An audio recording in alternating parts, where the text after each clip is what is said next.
Okay, so today's video is actually going to be very important because we're going to be talking about goals and how it is okay to delay a goal. Just don't abandon it. And you know, this is actually like, I never seen a YouTuber talk about stuff like this. They always talk about you pursuing your goal, go 100% and just do it and achieve what you want to do.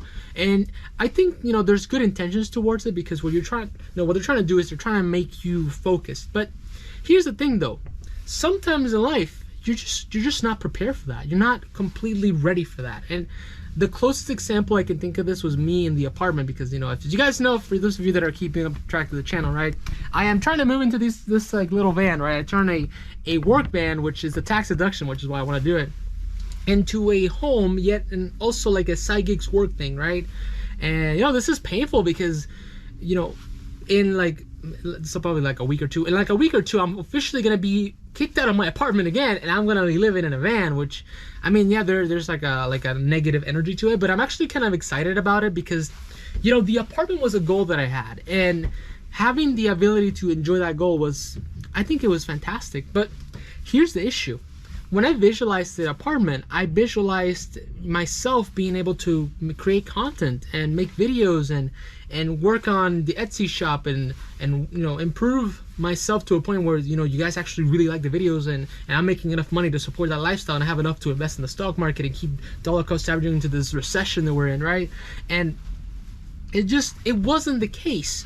I was not prepared to have almost $1,000 a month, which is like 2 weeks of work, of like having to do a job that has to be like 10 hours of just for paying a place to stay, right? Not a place to like come up with creative ideas, which in that case is an investment. No, it's just a place to live, which is, I was basically being like a landlord's, no, every money that I made, like every month a landlord would come in and say, here you go, hey, you work hard for this 2 weeks? No, it's mine. No, I got so angry that I literally just bought a van and decided, you know what, I'm just gonna live in the van. I used to live in a car for 2 months. I could do this in a van. It's more comfortable, and that's the story of that. But you know, another example to this, like, you know, delaying a goal, it could be that maybe you're trying to build a game or something, right? Because it happened to me when I was like 21, 22, right? I was living with parents and I wanted to become a game developer. This is like a really dark story, by the way. I wanted to design games, and back in like high school, I actually knew some people that could actually make some really cool games, a bunch of indie horror games and stuff like that, right?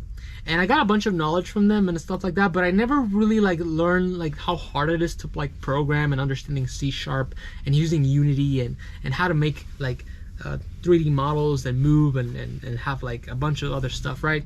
But I was ambitious at the time. I was like 22. I was like, oh, I'm gonna make a game. And the concept of that game is actually that, you know, you're supposed to, this is like way before like the back rooms and all that, you're supposed to, I actually wrote it down, you're supposed to be in this movie theater, right? And it's like a dark movie theater that you kind of just like, you went into the cinema, and when you went in, there was nobody there. And then, you know, your friends told you, okay, I'm gonna go get popcorn, I'll be back, right? You're like by yourself, right? And once you enter the movie theater starts like shaking, like kind of like when corpses are, like when they fall into like the haunted house.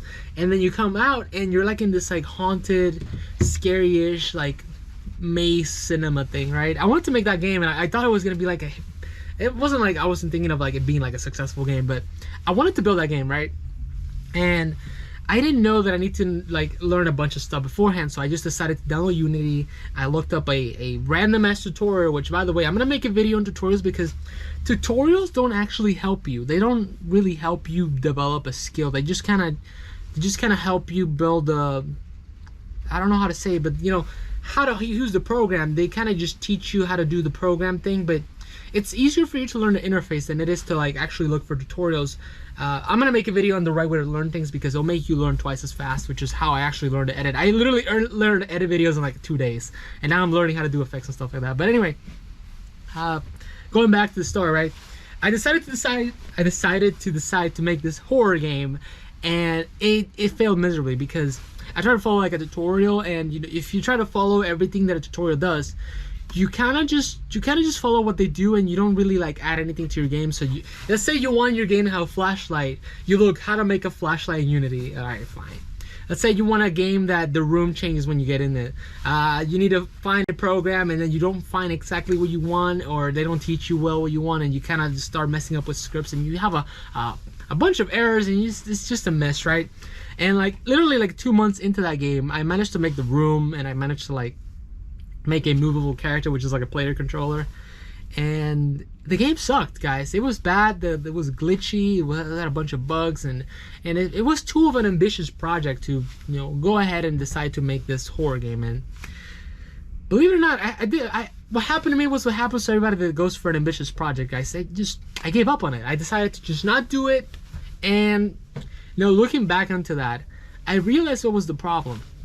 And the problem was that I was underleveled. I didn't know enough skill to develop that kind of horror game, or that kind of game that I wanted to make.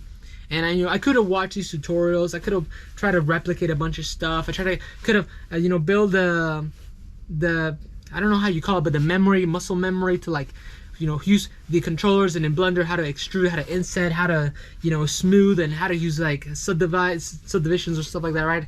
But the thing is, I didn't have fundamental knowledge on how to use it. I was just copying what other people did online. And when you do that, you're not learning, you're just copying. And not only does it not feel like authentic when you do that, but you give up easier because you get stuck all the time. I wanted my character to look like this, but he ended up looking like this, and you're like, what the heck is this garbage? I don't want this. So you make a bunch of compromises, and it's just a mess, right? Because you're not skilled enough to do the game you want. You can't do it how you visualize it, and I just got so angry that I gave up on it. But here's the thing, though.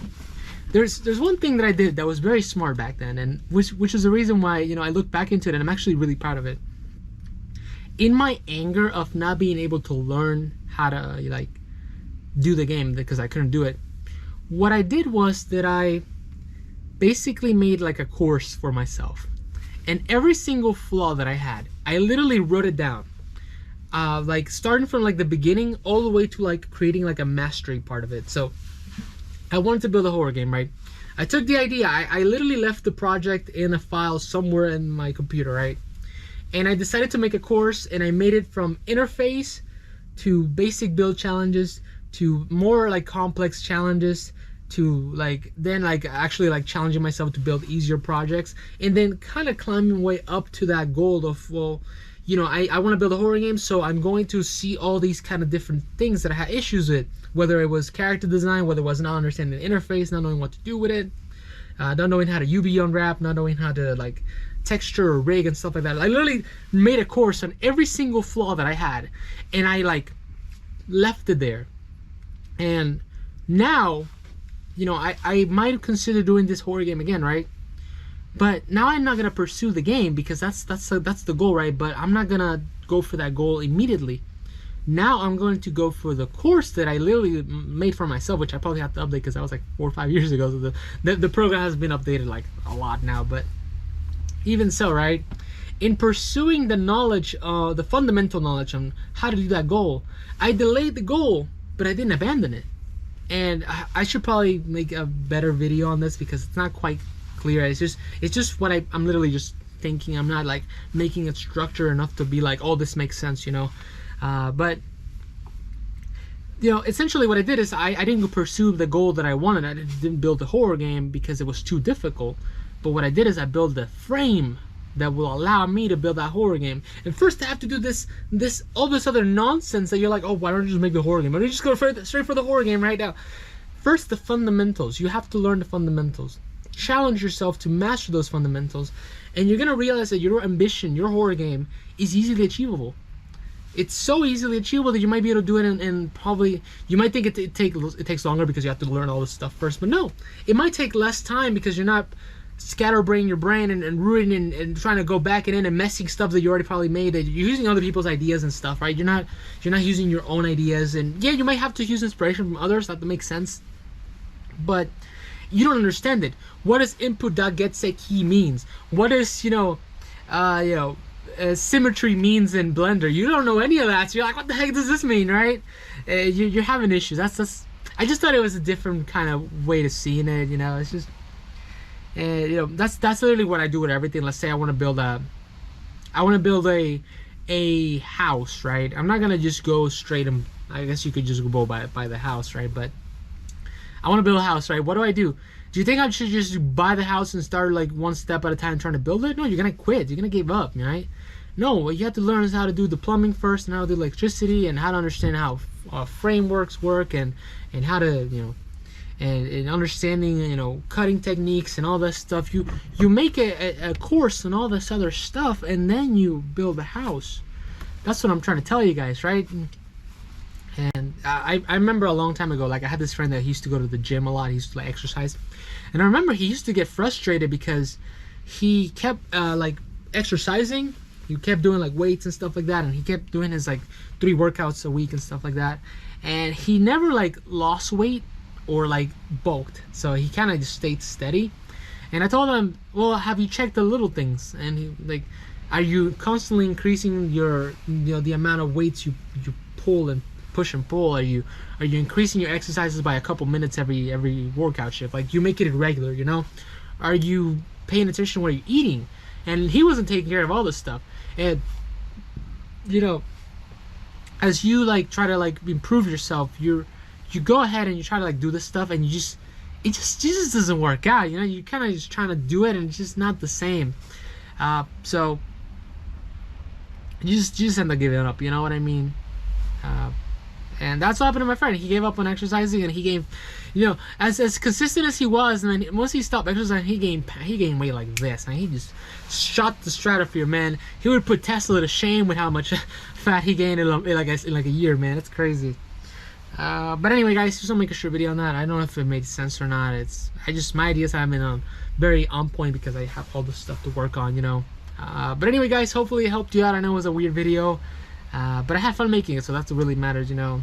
Thank you for watching the channel. Thank you for making it this far, guys. I really do appreciate your attention and your time here. I really do hope that these videos help you out, because, you know, as much as they are me trying to give you a lesson and give you a perspective, they're also a lesson to me. I'm trying to learn from them, you know. I see what's up with it, and I see with your comments. I take that advice very seriously. And I know that in the future this channel grows, I might not actually do that because a lot of advice might be pointless, but for now, I don't care if you literally say that my face looks weird, man. I'll take it to the heart, man. I'll be like, I appreciate you. You know? Thank you so much, guys. I appreciate it. Anyway, thank you so much for watching this channel. I'll see you guys in the next one.